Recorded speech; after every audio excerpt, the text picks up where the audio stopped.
Assalamualaikum warahmatullahi wabarakatuh. Halo Sobat Bonsai, jumpa lagi bersama saya Papini Pino di channel inspirasi semua hal tentang bonsai. Oke teman-teman, jadi hari ini saya akan melakukan wiring tahap 1 pada bahan bonsai serut saya yang ini ya. Jadi ini sudah saya lakukan seleksi cabang dulu. Kalau teman-teman pengen lihat videonya ada ya di koleksi video saya. Dan pasti nanti akan saya sertakan untuk link videonya di kolom komentar dan juga deskripsi teman-teman. Oke, jadi sedikit cerita ya. Jadi ini adalah bahan yang sangat sederhana dan tentu saja masih banyak kita jumpai ya. Kalau di tempat saya bahan seperti ini masih banyak. Dan dulu itu sempat ini ya, bahkan sempat jadi perebutan teman-teman. Tapi dalam hal tidak ada yang mau memeliharanya teman-teman. Jadi sempat menjadi bahan lempar-lemparannya untuk tanggung jawabnya setelah dongkel. Oke, jadi saya putuskan untuk membawanya pulang dan sudah saya rawat seperti ini teman-teman. Jadi justru bahan-bahan seperti ini adalah bahan yang bisa atau cepat untuk meningkatkan daya imajinasi kita ya dalam mengolah suatu bahan. Jadi itu sebagai tantangan kita juga sebagai programmer ataupun trainer pohon, untuk menjadikan bahan sesederhana ini menjadi bahan yang istimewa kurang lebih. Oke teman-teman, jadi akan saya lakukan pruning daun dulu dan juga seleksi cabang ya, dan juga pemotongan bagian batang-batang yang tingginya berlebihan seperti ini teman-teman. Oke, jadi langsung saja.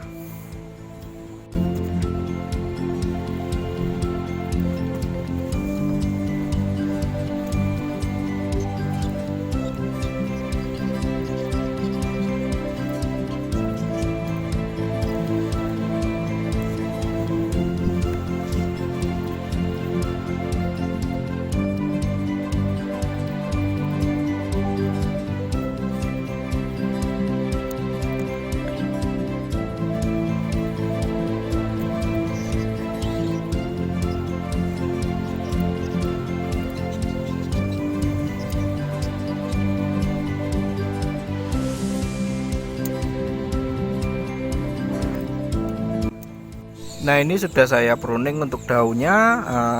Sekarang kita lanjut ke seleksi batang teman-teman. Jadi ini ada beberapa batang yang menurut saya terlalu dempet ya, atau dekat posisinya cabang yang ini sama yang ini teman-teman. Jadi mau saya potong dan juga nanti merapikan bagian atasnya sini ya. Nah ini kan batang tidak hidup ini. Jadi kita nanti menggunakan yang belakang ini, cabang yang belakang ini. Oke, jadi ini adalah salah satu tata cara dalam mengkonsep bahan grouping seperti ini ya, tema grouping maksud saya. Ini bahannya multi trunk sebenarnya teman-teman. Jadi ini satu bonggol, hanya saja kita menyebutnya tema grouping ya. Nah ini perlu adanya pembukaan ruang kedalaman. Jadi kalau misalkan kita buang nanti yang bagian belakang juga kelihatan gitu teman-teman. Itu kegunaan dari pembukaan ruang dimensi ya. Oke. Nah ini sebenarnya sudah saya potongi semua ya, bagian atasnya sudah saya rapikan menggunakan kerengkut. Hanya saja ini kurang enak dipandang teman-teman. Nah ini adalah batang as ya, jadi batang dominan yang paling besar.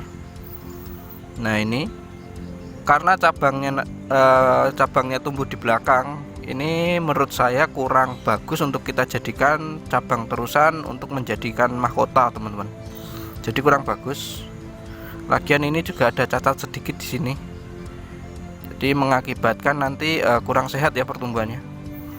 Mungkin akan saya potong terus kemudian saya gunakan yang ini saja. Jadi ini nanti saya potong lagi. Nah kalau ini misalnya saya potong, jadi nanti ketinggiannya kan sama dengan yang ini. Jadi mau nggak mau kita harus menyuburkan yang ini teman-teman, cabang ini. Jadi agar menjadi satu terusan sama batang yang ini teman-teman, gerak dasarnya kayak gitu ya.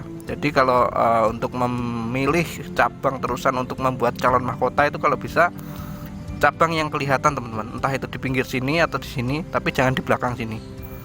Nanti istilah katanya bisa merusak alur ya, kayak gitu teman-teman. Jadi ini mau saya potong lagi. Nah ini sudah saya potong, jadi alurnya kelihatan ya, mulai dari pangkal kemudian ke atas, nah nanti ke sini. Jadi PR kita adalah membesarkan yang ini nanti. Jadi mungkin sebesar kelingking ya minimal. Jadi agak lama lagi prosesnya yang ini teman-teman. Oke, jadi langkah selanjutnya saya akan melakukan wiring ya teman-teman. Nah ini sudah saya kawati semua teman-teman, tapi ada beberapa yang nggak saya kawat ya. Nah ini contohnya, ini nggak saya kawat, ini nggak saya kawat karena untuk ukuran batangnya masih terlalu kecil, jadi ini masih butuh pembesaran lagi. Jadi nggak saya kawat dan saya loskan kembali ya.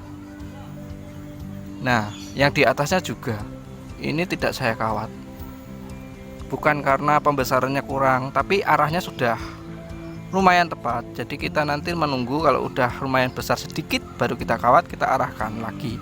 Cuma ini untuk arah pangkalnya sudah tepat, jadi nggak perlu kita kawat. Jadi kayak gitu ya, jangan terburu-buru mengawat karena masih ada beberapa yang masih fase pembesaran kayak gitu, atau arahnya sudah pas, itu nggak usah dikawat teman-teman. Oke teman-teman, jadi ini langsung ke tahap pemelintiran atau penekukan ya, membuat gerak dasar cabang. Nah ini saya rasa sudah cukup ya, di tahap wiring tahap 1, pengarahan cabang dan membentuk gerak dasar pada bahan cabang teman-teman. Jadi untuk kerangka konsep saya rasa sudah cukup maksimal ya ini ya. Nah ini juga beberapa tips ya dari saya. Sebenarnya sudah saya pernah bilang di video saya sebelumnya, untuk membuat gerak dasar ataupun sekedar mengarahkan cabang seperti ini itu kita juga menyesuaikan gerak dasar pada batang ya. Nah ini contohnya, kalau batangnya tidak terlalu banyak liukan atau terkesan monoton seperti ini, kita meliukannya jangan terlalu ekstrim teman-teman. Sebenarnya ini masih bisa kita ekstrimkan lagi untuk liukannya, tapi kita juga menimbang keserasian juga ya, keserasian gerak dasar pada batang. Dan juga misalkan ini teman-teman, nah ini kan cabang mengarah ke atas seperti ini ya, kita kearahkan ke atas sedikit kayak gini, jangan terlalu ngeflat atau malah terlalu ke bawah kayak gitu. Menurut saya flownya kurang enak ya, jadi alurnya kurang enak. Oke teman-teman, jadi ada lagi ya, nah kita juga mempertimbangkan pakem alamnya, jadi logika alamnya kita pakai juga untuk membuat bonsai yang bagus. Seperti halnya yang ini teman-teman. Nah ini kalau dilihat dari atas, khususnya pada bahan bonsai seperti ini ya, teman-teman coba perhatikan, tidak ada cabang yang seakan-akan tertutup ya dengan cabang yang lain. Nah ini menunjukkan untuk logika alamnya, cabang itu berusaha mencari celah untuk mendapatkan sinar matahari teman-teman. Nah hampir tidak ada celah atau cabang yang ngecross ya, atau bersilangan. Nah ini juga perlu diperhatikan. Oke, khususnya untuk tema-tema grouping seperti ini perlunya untuk membuka ruang dimensi teman-teman. Jadi di video saya tadi kan ada beberapa cabang yang saya hilangkan. Nah gunanya ini, kita membuka ruang dimensi agar cabang atau batang yang belakang itu tetap terlihat dari depan. Nah mukanya kan dari sini teman-teman. Nah ini cabang belakang tetap terlihat ya, baik batang maupun cabang tetap terlihat. Nah dan juga pemilihan cabangnya yang belakang itu kalau diusahakan kecil, jangan mendominasi lebih besar daripada as ini teman-teman. Jadi kesannya, perspektifnya itu ketika kita melihat sesuatu yang jauh itu kan makin kecil. Jadi kita aplikasikan juga pada pemrograman bonsai seperti ini teman-teman. Oke teman-teman, jadi dan juga jangan pernah menyepelekan bahan ya. Seperti ini contohnya, ini dulu sangat disepelekan teman-teman, sampai nggak ada yang mau memelihara atau menanamnya. Cuma ini tantangan kita, sekali lagi saya bilang ini tantangan kita sebagai programmer untuk menjadikan barang sederhana seperti ini menjadi bahan yang istimewa nanti, barang yang istimewa nanti. Apalagi memiliki nilai jual tinggi. Namun teman-teman, saya kasih saran juga ya, dalam berseni bonsai itu jangan pernah berpikiran bagaimana nanti bonsai kita laku, bagaimana nanti bonsai kita bisa mendapatkan predikat juara dalam kontes. Nggak usah lah, itu nanti saja. Yang penting kita berkarya dulu teman-teman. Yang penting bisa menyalurkan hobi kita, dan tentunya kita harus happy ya. Seperti saya seperti ini, mengawati seperti ini, saya senang teman-teman. Jadi itu adalah hakikatnya pengertian dari hobi itu sendiri, yaitu membuat kita happy, melakukan sesuatu yang membuat kita happy ya. Oke, jadi saya rasa sudah cukup untuk membuat kerangka konsep di wiring tahap 1 ini. Jadi tetap ikuti channel saya untuk melihat kelanjutan tahapan-tahapan yang akan saya lakukan ya, baik di bahan ini dan bahan yang lain tentunya. Dan juga tentu saja inspirasi semua hal tentang bonsai lainnya teman-teman. Jadi terima kasih sudah menonton. Assalamualaikum warahmatullahi wabarakatuh.